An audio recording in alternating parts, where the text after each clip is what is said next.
Na última mensagem, né, na terça-feira passada, eu tratei de alguns assuntos importantes, interessantes. O título foi Andando com Deus, se eu não me engano.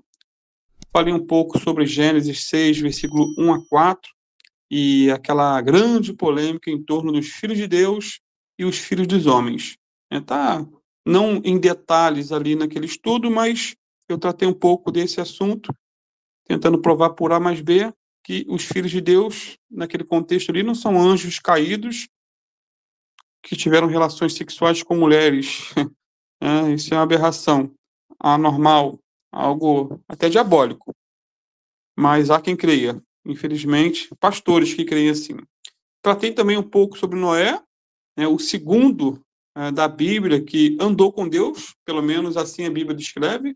O primeiro foi Enoque, o seu bisavô, que andou tanto com Deus, mas tanto com Deus, que Deus para si o levou.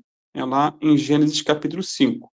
Portanto, a vida de fé e obediência é comparada com uma caminhada, que começa com um passo.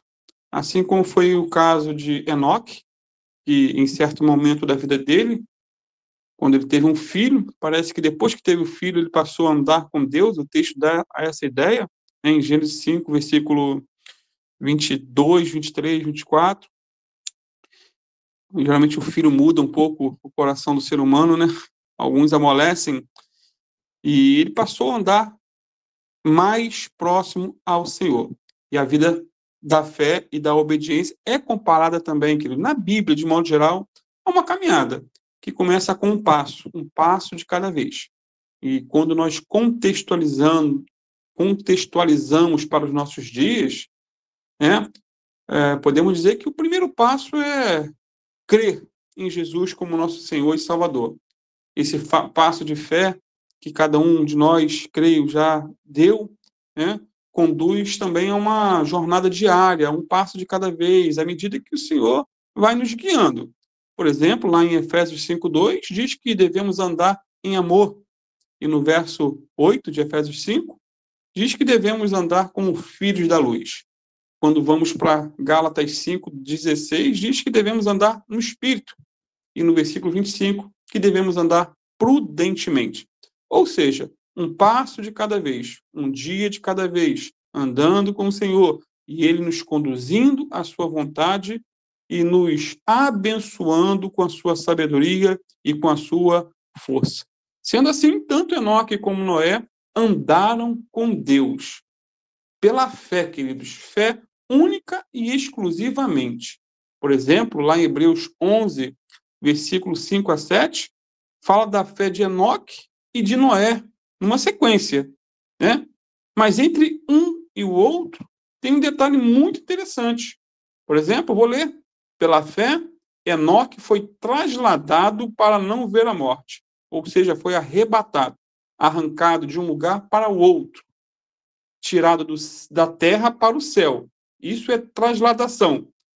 Foi levado para o céu para não ver a morte e não foi achado, o que dá a ideia de que foi procurado, né? Quando ele sumiu, todos procuraram. É igual quando houver o arrebatamento da igreja. Os crentes vão desaparecer, vão ser arrebatados. E o mundo vai procurar. Para onde foi aquele crente barulheiro? Aonde está aquele povo barulhento? Né? Vai ser a pergunta. Vão procurar e não vão achar. E vão ter as suas explicações. E continuando aqui, pela fé, Enoque foi trasladado para não ver a morte e não foi achado, porque Deus o trasladara. Visto como antes da sua trasladação, alcançou o testemunho de que agradara a Deus. Lá em Gênesis diz que ele andou com Deus. Agora bota um detalhe a mais. Agradou também a Deus. E na sequência lá de Hebreus, quando vamos para o versículo 6 de Hebreus 11, diz que, ora, sem fé é impossível agradar-lhe, porque é necessário que aquele que se aproxima de Deus creia que ele existe e que ele é o quê? Galardoador do que os buscam. Galardoador dos que o buscam. E, na sequência, logo em seguida, ele diz, pela fé, Noé, divinamente avisado das coisas que ainda não se viam, temeu, e para a salvação da sua família, preparou a arca, pela qual condenou o mundo e foi feito herdeiro da justiça, que é segundo a fé. Então ele preparou a arca para a salvação da sua família, mas é porque o resto não quis entrar na arca. Imagina, queridos, Noé, não existia só Noé e sua família. Não existia só Noé, a sua esposa, seus 3 filhos e as suas 3 noras. Não. Noé tinha parentes, tinha sobrinhos. Noé tinha, né, tios. E vai embora. A parentada grande. Mas ninguém entrou. Ninguém acreditou. Todos zombaram. Até que o dilúvio veio, a chuva veio, a catástrofe aconteceu. A maioria das pessoas sabe que Noé construiu uma arca, isso é fato. O que provavelmente não sabem, porém, é que ele construiu também um caráter piedoso e uma família temente a Deus. Sua família não foi obrigada a entrar na arca. Eles entraram porque creram na palavra de Deus que foi dita a Noé. Se não fosse pela família devota de Noé, Abraão não teria nascido. Sabia disso? Abraão veio da descendência de Noé. Agora, sem Abraão, será que teria havido uma nação judaica? Será que teria havido a formação, né, a escrita das Escrituras e o Salvador? Essa é para pensarmos.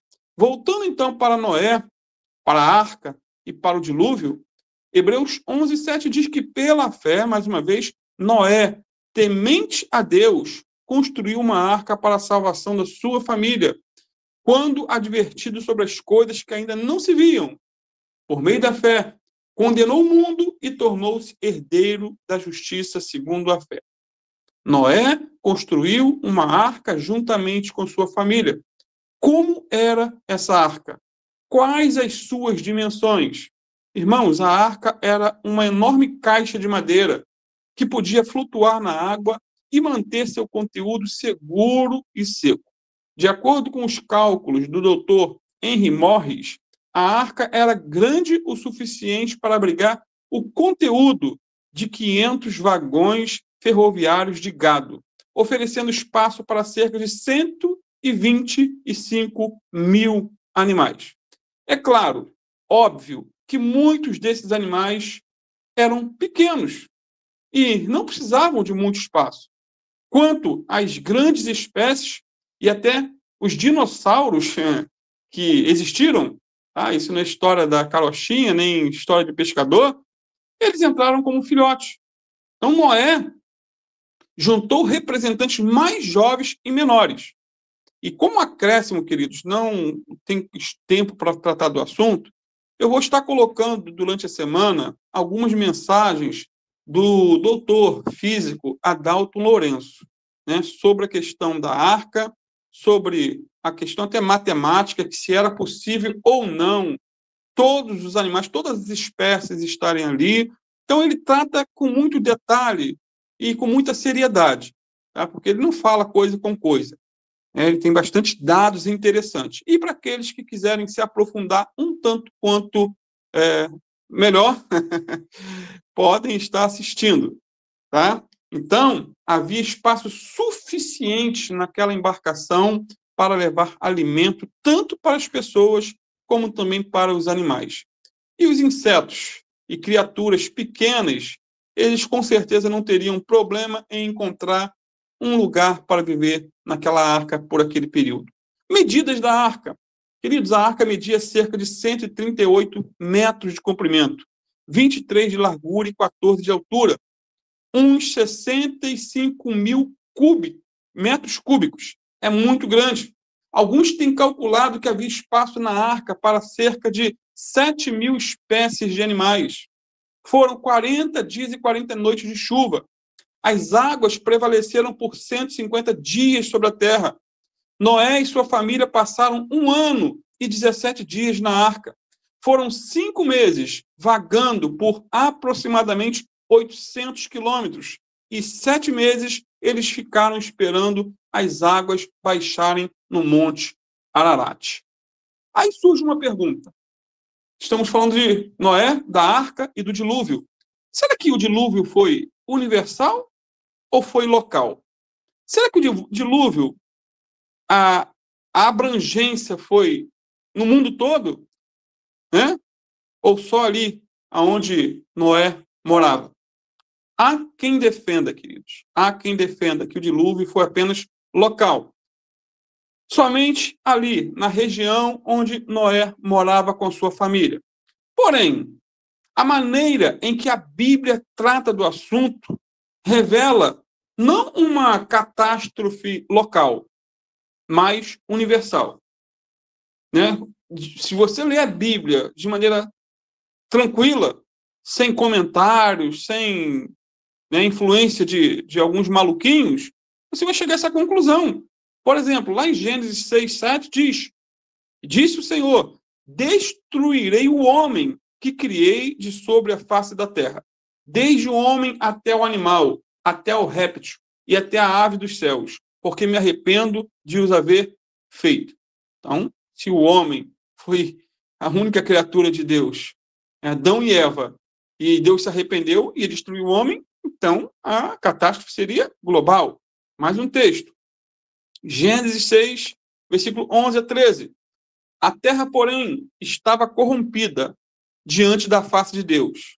Encheu-se a terra de violência. E viu Deus a terra, e eis que estava corrompida, porque toda a carne havia corrompido seu caminho sobre a terra. Então disse Deus a Noé: o fim de toda a carne é vindo perante a minha face. Fim de toda a carne é vindo perante a minha face, porque a terra está cheia de violência, e eis que os desfarei com a terra. Gênesis 6:17 também. Porque eis que eu trago um dilúvio de águas sobre a terra, para desfazer toda a carne em que há espírito de vida debaixo dos céus. Tudo o que há na terra expirará.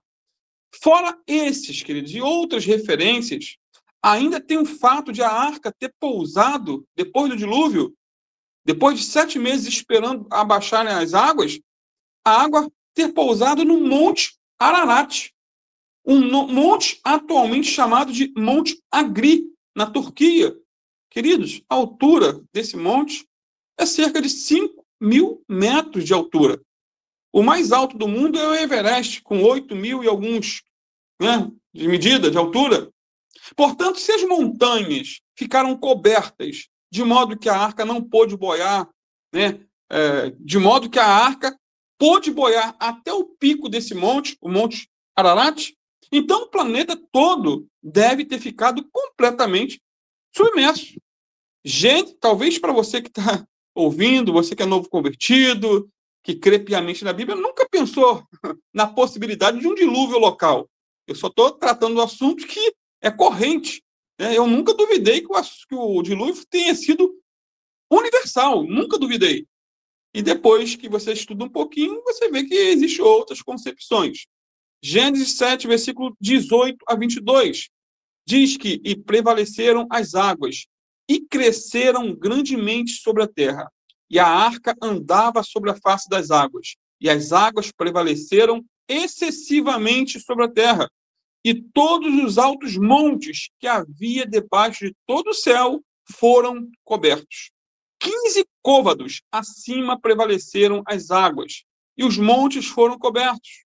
E expirou toda a carne que se movia sobre a terra, tanto de ave como de gado e de feras, e de todo réptil que se arrasta sobre a terra, e todo homem, tudo que tinha fôlego de espírito de vida em suas narinas, tudo que havia em terra seca morreu. Então o texto é muito forte, muito incisivo. Qualquer pessoa que leia Gênesis capítulo 6, 7, 8 e 9 pela primeira vez, conclui que o dilúvio foi universal e não local. Mais um detalhe: se o dilúvio não foi universal, por que Deus deu o arco-íris como um sinal universal de sua aliança para com os homens? Uma pergunta. Essa promessa foi universal e não local. Até porque o arco-íris aparece em todas as partes do mundo. Sempre depois de uma tempestade.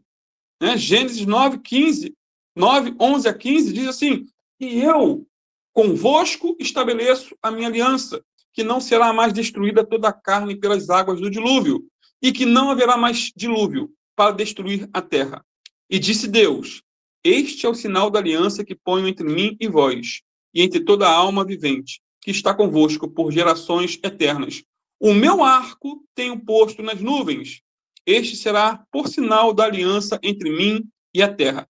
E acontecerá que, quando eu trouxer nuvens sobre a terra, aparecerá o arco nas nuvens. Então me lembrarei da minha aliança que está entre mim e vós, e entre toda a alma vivente de toda a carne. E as águas não se tornarão mais em dilúvio, para destruir toda a carne. Um outro detalhe: Deus prometeu que nunca mais mandaria outro dilúvio como aquele. Não é isso? Porém, se o dilúvio foi apenas um acontecimento local, como muitos apregoam, como muitos acreditam, então Deus não cumpriu sua promessa. Se foi local. Sabe por quê, queridos? Porque ao longo dos anos, dos séculos, houve diversas enchentes locais, provocadas por tempestades, e nós temos visto isso aqui pertinho de nós. Rio de Janeiro, Baixada, Caxias, e baixo de água. Essa semana está uma chuva, né, intensa, muitos locais arrasados.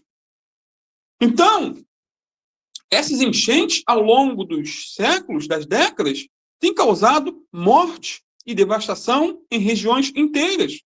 Até os dias de hoje, vemos locais submersos por enchentes devastadoras. Por exemplo, em 1996, uma grande enchente no Afeganistão, durante o mês de abril, deixou cerca de 3.000 pessoas desabrigadas. Em julho desse mesmo ano, cheias em Bangladesh destruíram as casas de mais de 2 milhões de pessoas. Em julho e agosto também de 96, os rios Amarelo, Yangtze e Hai inundaram 9 províncias da China, matando mais de 2.000 pessoas. Portanto, se o dilúvio de Noé foi um acontecimento local, né, da mesma maneira que essas enchentes aqui descritas, então a promessa de Deus e o arco-íris como sinal da aliança não tem qualquer significado para nós. É uma questão de lógica, de raciocínio. A promessa foi não ter mais um dilúvio global. Então, sempre que houver tempestade, podemos esperar. Ela vai passar. Pode levar 1 dia, 2 dias, 3 dias. Vai passar. Vai passar. E por falar no arco-íris, né, é interessante. Eles são formados pela luz do sol, filtrada pela água do ar, sendo que cada gota transforma-se num prisma e separa as cores presentes na luz branca do sol. É interessante, o arco-íris, eles são frágeis, porém belos, e ninguém precisa pagar para vê-los. É algo lindo, e glória a Deus, sempre quando eu vejo o arco-íris, eu lembro da promessa de Deus lá no Gênesis capítulo 6. As suas cores maravilhosas, elas nos falam daquilo que Pedro chamou de a multiforme graça de Deus. 1 Pedro 4, versículo 10. Interessante, queridos, é que a palavra grega traduzida como multiforme significa variada ou múltiplas cores, ou sortida de cores. Sendo assim, o arco-íris nos lembra da aliança bondosa de Deus e da multicolorida graça divina para conosco. Vamos refletir um pouco mais ainda sobre essa ideia. Se o arco-íris nos faz lembrar da fidelidade e da graça de Deus, então, queridos, por que muitas vezes nos afligimos? Por que nos preocupamos? Por quê? Deus nunca prometeu que jamais passaremos por tempestades. Isso é fato. Mas prometeu, sim, que as tempestades não iriam nos destruir. Lá em Isaías 43:2, quando passares pelas águas, eu serei contigo. Quando pelos rios, eles não te submergirão. Então, não temos que temer quando as nuvens aparecerem e o sol se esconder. Sempre vai acontecer isso. Toda tempestade, uma hora, ela cessa. Isso me faz lembrar de uma visita que determinado pastor fez uma irmã em Cristo no hospital. Ela, naquele momento de angústia, deitada, prostrada, olhando só para o alto, ela disse para o pastor: Pastor, eu acho que o Senhor esqueceu-se de mim, me abandonou. Me abandonou. Talvez foi como João Batista, né, na prisão, e o sucesso, o ministério de Jesus bombando, ele preso, Jesus não interveio, não fez o milagre. Ele perguntou para Jesus, para os discípulos: será ele um Messias mesmo? Ser humano, fraco.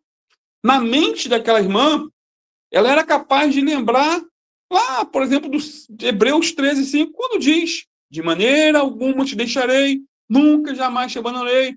Mas em seu coração, na sua realidade, ela sentia-se só e abandonada. Onde estava o Deus dela, que a deixou no hospital?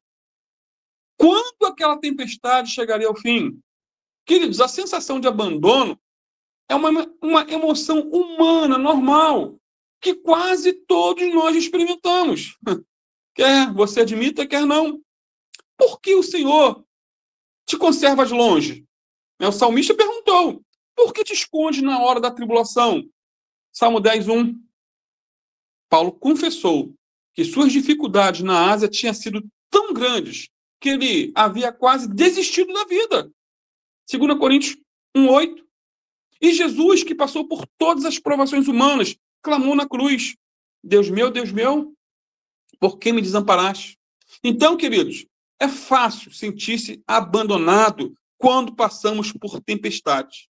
Sentir-se desamparado não é pode-se dizer, uma novidade para o povo de Deus, mas então é possível lembrar-se da canção: Deus está no trono.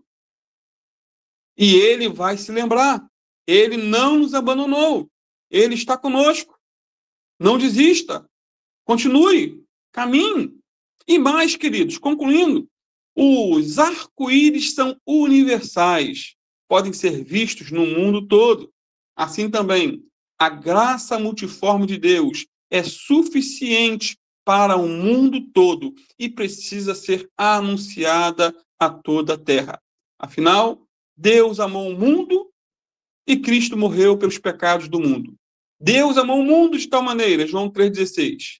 E Jesus morreu pelos pecados do mundo, 1 João 4, versículo 10 e 14. Mas o arco-íris não foi feito para ser visto apenas por nós, pois o Senhor disse: eu vê-lo-ei. Ou seja, o próprio Deus ia contemplar a sua criação e ia se lembrar da promessa que havia feito. Quando vemos um arco-íris, sabemos plenamente que o Pai também está olhando para ele, e assim ele se torna uma ponte que une Pai e Filho, ou o Pai, Deus, e seus filhos, que somos nós. A lição pessoal para o povo de Deus é esta, queridos: durante as tempestades da vida, olhe sempre para o arco-íris da promessa da aliança de Deus. Não se desespere, não desanime. Como sempre brinco, não chute o pau da barraca, mas continue crendo, continue confiando, continue orando, continue intercedendo, continue jejuando, continue lendo a Bíblia, continue congregando. Não abandone a sua fé, em nome do Senhor Jesus.